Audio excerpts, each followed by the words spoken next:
আমি ডাক্তার সমীর কুমার কুন্ডু আজকে আপনাদেরকে খুব সংক্ষেপে সিপিআর কিভাবে দিতে হয় সেটা দেখাবো। সিপিআর আমরা দিই সাধারণত যখন মানুষের হঠাৎ করে কার্ডিয়াক অ্যারেস্ট বা হার্টের কার্যক্ষমতা বন্ধ হয়ে যায়, তখন রোগী কি হয়, হঠাৎ করে অজ্ঞান হয়ে পড়ে যায়, তার শ্বাস বন্ধ হয়ে যায় বা খুব অস্বাভাবিক শ্বাস হয় এবং তার নাড়ির গতি বা ব্লাড প্রেশার পাওয়া যায় না।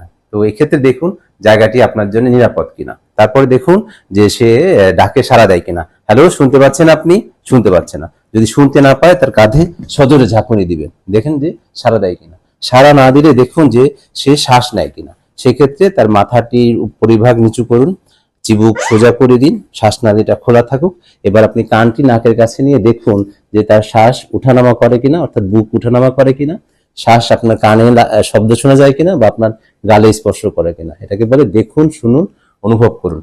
সে শ্বাস নিচ্ছে না এবং সাড়াও দিচ্ছে না, তখন আপনি জরুরি সেবা সংস্থা 999-এ ফোন করুন এবং ফোনটি অ্যাক্টিভ মোডে রাখুন।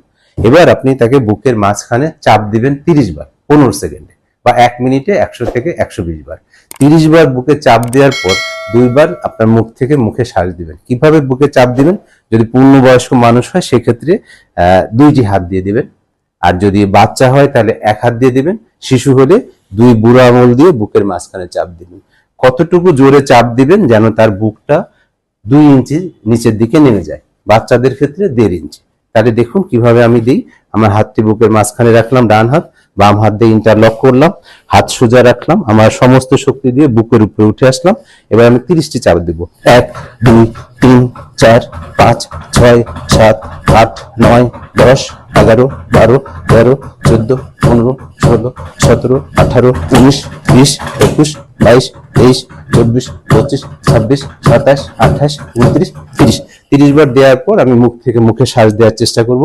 যদি আমার এটা অভিজ্ঞতা না থাকে বা আমি ইচ্ছা না করি তাহলে এটা না দিয়ে শুধু চাপটা চালিয়ে যাব। সেক্ষেত্রে যদি আমি শ্বাস দিই তাহলে তার চিবুকটা উঁচু করে ধরি, তার নাকটা বন্ধ রাখি, মুখটা খোলা রাখি। এইবার 2 বার শ্বাস দিব একবারের পর। কিছুক্ষণ অপেক্ষা করে দেখি বুক উঁচু হলো কিনা, শ্বাস নেয় কিনা। আবার এভাবে 2 বার শ্বাস দিলাম, কিন্তু রোগী জ্ঞানও ফিরলো না, শ্বাসও ফিরলো না। তখন আবার আমাকে এইভাবে 30 বার চাপ দিতে হবে, 2 বার মুখ থেকে মুখে শ্বাস দিতে হবে। কতক্ষণ দিতে হবে? যতক্ষণ পর্যন্ত না জরুরি সেবা সংস্থা এসে না পৌঁছায়, আপনার কোনো সাহায্যকারী না এসে পৌঁছায় এবং আক্রান্ত ব্যক্তির জীবনের লক্ষণ প্রকাশ না পায়, যেমন জ্ঞান ফিরে পাওয়া, শ্বাস নেওয়া, নড়াচড়া করা, চোখ খোলা। ততক্ষণ পর্যন্ত আপনি চালিয়ে যাবেন।